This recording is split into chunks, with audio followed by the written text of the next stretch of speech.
Olá, nós somos o GastroPed Talks, o canal da gastropediatria da Unicamp. Nós somos Dr. Lucas Rocha Alvarenga, Doutora Natasha Silva Sandi e doutora Maria Ângela Bellomo Brandão. O GastroPed Talks é um canal sobre gastroenterologia, patologia e nutrição pediátricas, com foco em profissionais de saúde, em que vamos discutir temas e evidências atuais com base em guidelines, artigos científicos e entrevistaremos profissionais de destaque na área. Primeiramente, queria agradecer pelo convite. Realmente é muito especial estar aqui falando hoje, né, com tanta gente tão querida na minha vida. Então, é um prazer estar aqui hoje para a gente falar sobre esse assunto que é tão relevante, né, que é a gastrostomia. Então, vamos lá. Então, hoje eu vou falar sobre o guideline de gastrostomia endoscópica percutânea na pediatria, que, na verdade, é uma atualização de um position paper da ESPGA que foi publicado em 2015. E aí, esse artigo atualizado, né, ele foi publicado no ano passado, em setembro, no JPGN. E aí, o objetivo dele, né, foi realmente atualizar sobre as informações mais relevantes no que diz respeito às gastrostomias nos pacientes pediátricos em publicações de 2014 até 2020. Esse artigo ele foi escrito por um grupo internacional, estruturado, composto por gastroenterologistas pediátricos e cirurgiões pediátricos que são membros da ESPGA. Então, foi feita uma revisão de literatura usando esses bancos de dados de todas essas publicações durante esse período. Então, o artigo começa com a questão de definições. Então, o que é a alimentação por sonda enteral? É uma nutrição enteral que é realizada por sonda transnasal, seja ela nasogástrica ou nasojejunal, ou por estômago percutâneo no estômago ou no intestino delgado. Essa alimentação ela pode ser de forma exclusiva ou ela pode ser de forma suplementar para aqueles pacientes que não são capazes de manter o crescimento, a nutrição, o estado de hidratação ou até mesmo ingerir medicamentos por via oral. Essas sondas elas podem ser inseridas por via nasal, seja nasogástrica ou nasojejunal, por via percutânea com auxílio endoscópico, que aí a gente está falando sobre a gastrostomia endoscópica percutânea, ou essa gastrostomia com extensão jejunal, a jejunostomia endoscópica percutânea com assistência laparoscópica, e também tem as gastrostomias e jejunostomias cirúrgicas. Essa alimentação, ela pode ser temporária ou permanente, dependendo de cada caso, de cada indivíduo, e a gente sabe que esse tipo de alimentação permite que exista uma maior sobrevida desses pacientes e que seja mais fácil a transição para os cuidados extra-hospitalares, permitindo, assim, uma melhora da qualidade de vida, não só para o paciente, mas também para toda a família, e com isso essa criança vai ter um melhor ganho de peso, um crescimento mais adequado. Dentre as principais indicações, né, para alimentação por sonda enteral, são aquelas condições em que você não consegue ter uma ingesta oral adequada. Então, por exemplo, situações em que você tem alterações de deglutição, como, por exemplo, na paralisia cerebral ou na fenda palatina, esse tipo de alimentação pode ser uma opção para esses pacientes, ou é uma opção para esses pacientes, uma indicação. Quando você tem uma ingestão oral, mas que ela não é adequada o suficiente, e você precisa suplementar essa alimentação. Por exemplo, alguns pacientes que têm fibrose cística, ou naqueles pacientes que têm cardiopatia congênita, que precisam ganhar peso para fazer alguma abordagem cirúrgica. Outra situação é quando você sabe que esse paciente vai precisar de uma alimentação contínua por um tempo prolongado, então, alguns casos de prematuridade, ou até do síndrome do intestino curto, em alguns casos de atresia esofágica, ou naqueles casos de estenose cáustica, em que você tem uma limitação dessa ingesta oral. Falando especificamente da gastrostomia endoscópica percutânea, ela vai permitir que você seja fornecido um suporte nutricional adequado para essa criança. Além disso, ela pode permitir que sejam administradas medicações e, em alguns casos em que sejam necessários, por exemplo, descompressão do estômago, essa modalidade também permite isso. Quando você tem um paciente que você sabe que vai precisar de usar sonda nasogástrica ou nasojejunal por um período superior a 3 a 6 semanas, você também já pode considerar como uma opção a realização da gastrostomia. A principal indicação da gastrostomia é o comprometimento neurológico. Então, se você tem algum distúrbio de deglutição, que você tem uma ingesta oral que vai ser insegura, ou que é muito prolongada e que você não vai conseguir dar o suporte nutricional adequado, você indica o procedimento. Outras condições, por exemplo, como condições neuromusculares, como a doença de Duchenne, fibrose cística, cardiomiopatia, síndrome do intestino curto, pacientes que têm muita aversão, muito graves alimentares, malformações orais, também são indicações para esses pacientes. Assim como eles falam das indicações, eles também falam muito sobre a questão de contraindicações, né? Que existem as contraindicações que podem ser relativas, e aí a gente tem, por exemplo, pacientes que têm alguma deformidade em coluna, uma escoliose importante, em que muitas vezes você vai ter mudança na posição dos órgãos internos, e aí muitas vezes não vai ser possível realizar o procedimento. Nesses pacientes, por exemplo, os exames radiológicos prévios podem ajudar a ver se tem um melhor posicionamento ou se realmente é contraindicado fazer o procedimento nesses pacientes. Mas existem também algumas contraindicações que são absolutas. Então, aquele paciente que tem uma peritonite grave ou uma coagulopatia que não pode ser corrigida, aí realmente é contraindicado mesmo a realização. Antes de fazer a gastrostomia, a gente tem que ter alguns cuidados, né? Tem que ter os preparos, né? Então, uma história clínica, exame físico sempre são primordiais, até mesmo para você ver condições que contraindiquem, né, a realização.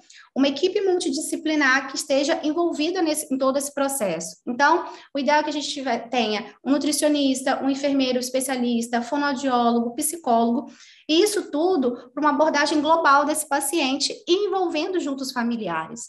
Porque antes de fazer a gastrostomia, esses familiares eles precisam estar cientes tanto dos benefícios que pode ter, mas também de que existem riscos, por exemplo, risco de infecção, risco de sangramento, de perfuração, e também sobre as questões de manutenção, que não é somente fazer o procedimento. Existem alguns cuidados que serão necessários no acompanhamento desse paciente. Então, é toda uma abordagem geral, completa. Falando especificamente sobre a questão da doença do refluxo, no artigo isso é bem categórico. Ele bem coloca aqui, se o paciente está assintomático, ele não precisa nem de investigação para a doença do refluxo, muito menos a realização rotineira da fundoplicatura concomitante. Claro que existem alguns pacientes que já têm uma história de um refluxo significativo prévio, ou que tem um refluxo que tenha uma deglutição que é insegura, ou alguma outra patologia, alguma outra situação relacionada mais grave. E aí, nesses casos, você pode fazer, por exemplo, a endoscopia digestiva alta e a pH ou impedância pH-metria previamente para que ele seja avaliado. Agora, se o paciente está bem, se o paciente não tem sintomas significativos, eles não indicam nem a investigação e muito menos já a realização do procedimento. Em alguns pacientes, como uma opção a fundoplicatura, e nesses pacientes que têm outras questões, né, relacionadas à questão de obstrução da saída do estômago, você pode usar a modalidade da gastrostomia endoscópica percutânea com extensão jejunal como uma opção à fundoplicatura nesses pacientes. Sobre o uso de antibiótico, eles recomendam o uso de antibiótico profilático a fim de ter prevenção da infecção no local da gastrostomia. Eles falam até de um estudo que usa uma dose de amoxicilina com clavulanato, que mostrou que teve uma menor prevalência desses quadros de infecção. E em relação à questão da técnica, o procedimento ele deve ser realizado no ambiente adequado, por profissionais devidamente treinados e sob anestesia geral. Dependendo de cada caso, em casos específicos, a gente vai considerar a realização de exames radiológicos, por exemplo, pacientes que com escoliose mais grave ou que tenham cirurgias abdominais prévias, você pode utilizar desses exames para poder ter uma melhor localização, uma melhor visualização de onde pode ser feito esse procedimento. A técnica de inserção em um passo tem sido cada vez mais utilizada, até porque uma vez só de anestesia, né, menos anestesia, principalmente nesses pacientes que muitas vezes têm outras comorbidades. Então, é feita a gastropexia sob controle endoscópico, então a parede anterior é justaposta à parede abdominal com 3 fixadores, o local da punção é identificado, é visto o lumen gástrico, inserido o fio guia e o dilatador para que tenha a inserção da sonda e depois, posteriormente, a insuflação do balão. Já a técnica da gastrostomia com extensão jejunal, geralmente é realizada após uma gastrostomia prévia e também pode ser realizada endoscopicamente. Em relação à questão dos cuidados, é muito dito sobre que o paciente deve ficar internado e que deve ser feita uma analgesia adequada para esse paciente e até mesmo para você garantir que o início da alimentação desse paciente seja feita de forma segura. Claro que, novamente, o exame físico periódico tem que ficar atento sobre os sinais, se esse paciente vai evoluir com algum tipo de complicação, do tipo peritonite ou pneumoperitônio. Por uma semana é aconselhável, indicado fazer limpeza asséptica do local, os curativos oclusivos, eles não são recomendados, e posteriormente a esse período vai fazer higiene do local. O uso de antibiótico ou de corticoide tópico pode auxiliar também na prevenção de infecção ou de inflamação no local. O banho, ele é permitido após o fechamento da incisão, normalmente após 48 horas, e lembrar sempre, principalmente dos cuidadores, que o tubo ele não deve ser tracionado e não evitar que fique tendo uma tensão persistente, porque você pode ter alteração das estruturas ali de dentro e pode ter alguma migração para dentro do órgão. Tem que ter muito cuidado, por exemplo, se caso essa sonda aconteça alguma remoção, mesmo que acidental, tem que ter muito cuidado, porque essa fístula gastrocutânea, ela tem a chance de fechar em poucas horas. Então, principalmente essas famílias, elas devem ser orientadas que caso ocorra qualquer situação dessa, ou elas mesmas se sentirem, né, forem capacitadas para isso, forem treinadas, repassem, ou procurem o serviço mais próximo para que seja feita essa colocação. Em relação à questão das complicações, eles dividem em precoces e tardias, menores e maiores. Dentro das complicações precoces, a gente pode ver, por exemplo, celulite, né, abscesso de parede abdominal. Algo que ele chama muita atenção é sobre a questão do pneumoperitônio. Se você estiver observando o pneumoperitônio por mais de 3 dias, tem que ser feito diagnóstico diferencial ou ser excluído que não tenha nenhum tipo de lesão intestinal. Então, tem que ficar atento sobre isso. Em relação às complicações tardias, você pode ter perfuração gástrica, entre a migração pós-pilórica, levando a uma síndrome do dumping, entre outras complicações. E aí, dividindo entre menores e maiores, a gente tem nas menores granulação, infecção, e dentro das maiores a gente pode ter sepse, peritonite, entre outras complicações. Então, em relação à questão de técnica, isso foi uma coisa que mudou em relação ao que tinha anteriormente, da posição da ESPEG anteriormente, porque no último de 2015, eles falavam que o ideal seria que essa alimentação precoce fosse feita dentro de 4 horas, isso baseado em outros estudos. Nesse período de 2014 a 2020, eles consideraram 3 estudos que, apesar deles dizerem que o nível de evidência é baixo, mas que comparava a introdução com 3 horas, com 6 horas e 8 horas, eles viram que a alimentação precoce dentro de 3 horas, em crianças que estavam estáveis, era segura e que não aumentou a prevalência de complicações. Em relação à questão do tipo de alimentação, não há uma recomendação certa, geral sobre isso, porque depende da idade do paciente, da necessidade energética do paciente, se esse paciente tem algum tipo de intolerância ou de alergia, se já tem uma história prévia de refluxo gastroesofágico prévio, antes. Então, o que é sugerido? Que comece com uma dieta isosmolar de fórmula polimérica, claro que desde que o paciente não tenha alergia, porque a dieta isosmolar, ela tende a fazer com que tenha menor atraso do esvaziamento gástrico. Em relação ao modo de alimentação, a primeira escolha é que seja feita em bolos, que seria o mais fisiológico. Mas isso vai depender muito de paciente para paciente, da necessidade desse paciente, algumas vezes correlacionando ao estado que ele se encontra naquele momento e como é que foi sua recuperação posteriormente. Geralmente, na maioria das crianças, é inserida uma gastrostomia inicial padrão e depois, com o estabelecimento do estoma, isso vai ser substituído por um balão a nível de pele ou um boto de gastrostomia sem balão. Normalmente, esse procedimento é realizado depois de 6 semanas, mas tem alguns estudos mostrando que ainda, alguns em animais, outros em adultos, mostrando que 4 semanas já teria uma boa cicatrização e até alguns estudos mostrando até previamente. Mas, de um modo geral, nos centros, esse procedimento é realizado após 6 semanas e que também tem que ser passado para a família, se essa mudança, como que a gente o que isso pode trazer de benefício, como que vai ser os cuidados. Então, sempre lembrando que é uma abordagem de toda a equipe junto com a família. Muitas vezes, em pacientes que são imunocomprometidos ou que tenha diabetes, obesidade, essa maturação e essa gastropexia, ela pode ser um pouco mais lenta do que essas 6 semanas. Esse dispositivo, o comprimento e o diâmetro, eles vão variar, então você vai ser medido através do estômago para poder avaliar qual que é o tamanho adequado para esse paciente. E em relação à questão de substituições, os balões gástricos, eles podem ser substituídos a cada 6 meses, apesar dos fabricantes falarem que que o ideal seria que isso fosse feito a cada 3 meses, mas já foi visto que com 6 meses ainda pode ser feito, pode ser substituído nesse período. E as gastrostomias sem balão, normalmente, são feitas a troca anualmente.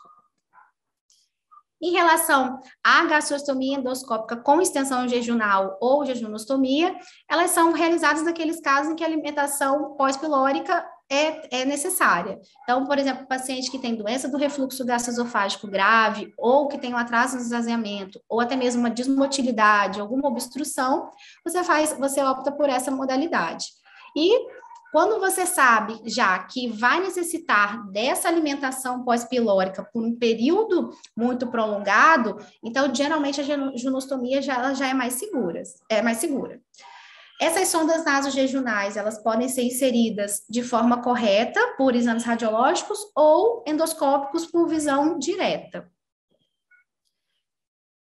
E aí, em relação à remoção, né, dessa gastrostomia, qual que é o momento, né, que a gente vai fazer? E aí, essa é a pergunta que todo mundo fica fazendo, porque, na verdade, não existe um consenso que fale que na pediatria tem um tempo exato que, a partir daquele momento, a gente vai poder tirar essa sonda.